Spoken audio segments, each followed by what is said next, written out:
There are a lot of ways to play your favorite retro handhelds.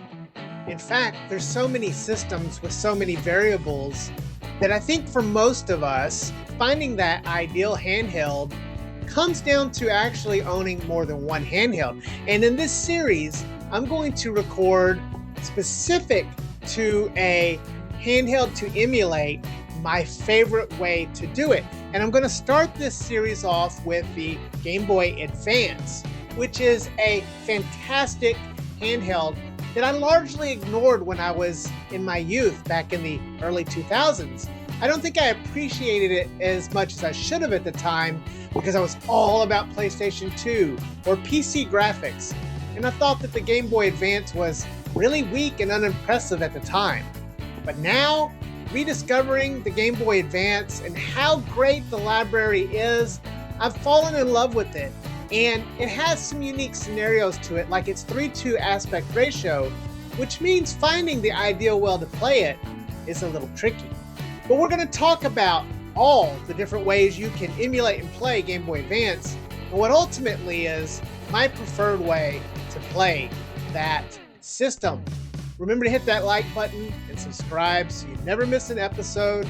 But let's dive in and talk about the Game Boy Advance and begin this series on my favorite way to play.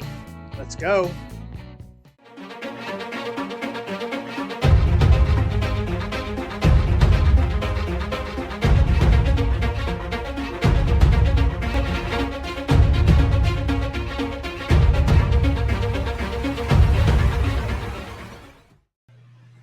So what are the ways you can play Game Boy Advance? Well, of course, there's always the tried and true traditional way. The original Game Boy Advance launched in a very unique form factor, one that had not been seen before, as it was a horizontal handheld. I guess we had seen it in other less known handhelds like the Game Gear, but really for the most mass market product, it was the Game Boy and the Game Boy Color. So seeing Nintendo do a horizontal was a bit of a shock for many people. It had an awesome form factor, but it also, like I mentioned, had that unique 3:2 aspect screen ratio. It was running, which at the time was not super powerful hardware, and for many questioned how much more processing power it had above the Game Boy Color. But in retrospect, it's easy to think at the time and see the overall after effect later in life. A few years later, that hardware evolved into the Game Boy Advance SP, a clamshell, yet another form factor of our beloved little Game Boy Advance. This brought a clamshell to your pocket, still rocking the 3:2 screen, but now in a much more familiar vertical style that now flipped open. And a lot of these devices are still available. It's not very difficult to pick one of these up. In fact, they've been restored to a level that brings a lot of beauty to them. You now can have newer IPS screens with brightness levels that change over pressing a simple touch of the screen. This is a great way to experience the original hardware. Now, trying to play the original Game Boy Advance without a worm light brings back the memories of just how bad those screens were without a backlight. Sure, we got the backlight eventually on the Game Boy Advance original hardware, but for most of the early visions of that, it was a terrible experience. So that brings me to our love of retro handhelds and the many form factors that can be played on it. I'm going to start with your basic, just all-purpose general R36 and all of its clones. Now, playing Game Boy Advance on this screen, usually at 640 by 480, is an improvement in the resolution of the original, but it's not an integer scale, and it's certainly not a 3:2 aspect ratio. You do end up with something, depending on the handheld, that can look good, and with addition of things like shaders and overlays, you can kind of customize it and make it look fairly okay. As you've seen on my channel, there are a ton of these clones all over the place. And so this is probably the most widely used form factor for Game Boy Advance, at least I would imagine. It's certainly not my favorite. In fact, I don't like Game Boy Advance on these vertical or even the horizontal versions of them. The 640 by 480 screen is great for some things, but it's an old screen that I'm tired of and I just don't want to use it anymore. So for me, it's kind of not the place I'm going to be playing Game Boy Advance. Oh, and did I forget to mention in original hardware, there's the Game Boy Micro, the one that now is a very, very high, pricey thing to own, especially if it's in great condition. So let's go on to my next one, which is our premium handhelds, the Odins of the world, the Ayaneos of the world. These are typically big screens, 16 by 9, that give you what is appropriate for modern gaming or even some of the later stage retro gaming like Nintendo Wii. But for Game Boy Advance, again, you're dealing with scaling issues, integer issues, and you have to use things like overlays and shaders to really make it feel and look like a proper Game Boy experience. Sure, it can look fantastic, especially on a high refresh OLED screen. There's nothing like running black frame insertion into one of these and getting that, oh, great crispy look. However, again, it's not really ideal, and overall, it's not really the form factor that I find to be the best to play on.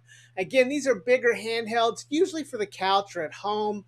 The Game Boy Advance was really a portable, pocketable experience, and so while you can have a fantastic looking experience with Game Boy Advance, I really don't think it's the best form factor for it. So what about something like what Anbernic has done?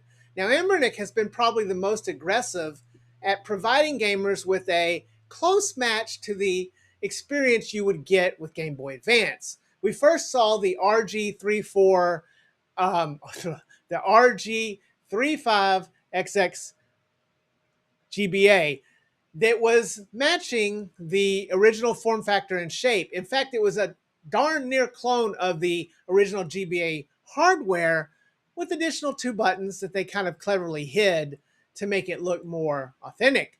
And that is a fantastic handheld running a CPU that's capable enough for Game Boy Advance, but we don't have a high refresh rate. We don't have a frame rate of 120 hertz. We're not going to do black frame insertions, and more demanding shaders like CRT shaders are simply just not going to work here. So they did come out with the same sort of guts in a different form factor. We've got the SP version with the 35XXSP or the 34XXSP, which improves things in a lot of ways because now we have the beautiful screen of 3:2 ratio that looks a whole lot better. It's a vibrant, bright, beautiful screen, and I love it a lot, but we threw some sticks on there. We're not rocking anything that could make advantage of the sticks, and we know that Game Boy Advance is never really going to use sticks anyways. And so it's kind of a overkill. It would have been better. Again, Anbernic has been known for releasing a lot of things that are so close but have goofy things to them. And again, we have something here that is just like puzzling. But the 34XXSP, especially in that new blue metallic color, is still a fantastic device. And I'm glad that we have the 34XXSP. But let's talk about some devices that get things a little bit closer. Something like the Powkiddy RGB 10. That is a device with a screen that has a ratio and integer scaling that matches the Game Boy Advance. It is a great little device powered by a CPU powerful enough to play basic Game Boy Advance. Again, we don't have the fancy shaders or the 120 hertz black frame insertion, but it comes in a nice pocketable device that's in a familiar Game Boy style form factor. And I find that it does a fantastic job of playing Game Boy Advance. It's a lot of fun. But some specialized handhelds have emerged with screens that are a lot better. Something like the Ayaneo Pocket Micro. That is my favorite Game Boy Advance device. Now, yes, it is a very premium and somewhat overpriced device, and we now know that Ayaneo Pocket Micro 2 is coming. So maybe these will drop in price or they'll just be discontinued. But it has both a beautiful screen with the right aspect ratio and integer scaling. It gives it a beautiful full screen picture. It's running the Helio G99, which means it can play some of the more heavy-sided CRT shaders, if that's your thing. And when you run something like Cannoli, which gives you the ability to quickly change through shaders, you can see just how fun it can be.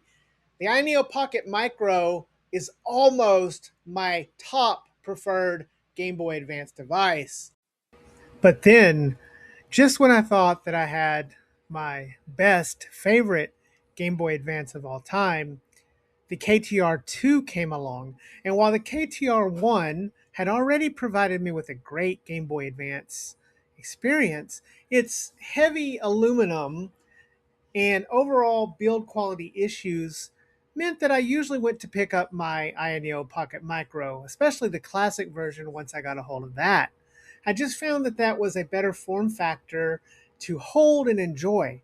But with the KTR2 in magnesium, the improved shell, the improved D-pad, everything came together so that now my top pick, my favorite way to play Game Boy Advance is now on the KTR2.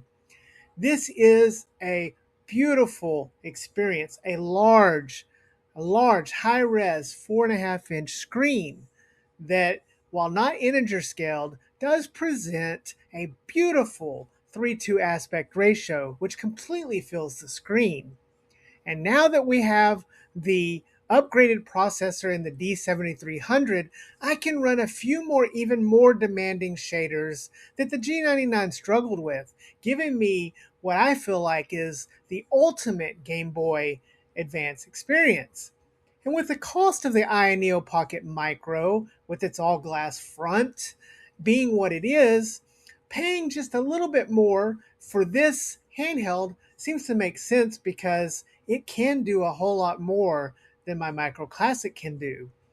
But again, this video is about Game Boy Advance, and I just absolutely adore playing and discovering so many Game Boy Advance games that I never had played before and missed out during that initial run back in my youth.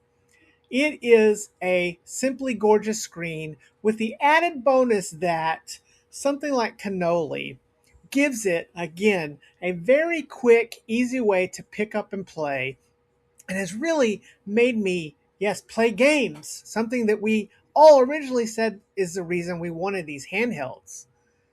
And so I find that for now, and maybe the Micro 2 will outdo it, but for now, the magnesium shell, the feel of it, the improved D-pad, the beautiful screen, even though it's not integer scaled, is so high res and such a big, beautiful screen with a DPI that just looks fantastic that I say this is the ultimate current way to play Game Boy Advance. Now, mind you, I did consider the Analog Pocket, but its screen is just not the right screen for Game Boy Advance, and it is a contender for my favorite Game Boy and Game Boy Color device, but that's for another video. Anyways, guys, I want to know what you think. I want to find out, what do you think about this? What is your favorite way to play Game Boy Advance? There are so many other ways, like the just released Rotate, or other ways that you can play this.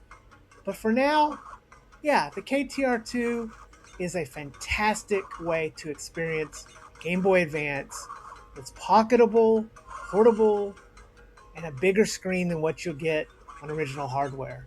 Now, I know some of you purists are going to fight back and say, nothing like original hardware. And I do have some original hardware. But I keep coming back to the KTR2 just because I really love the ability to add shaders. Remember to hug your loved ones and love your hugged ones, because tomorrow is never promised. We'll see you next time, Deadheads. Dead Fred out.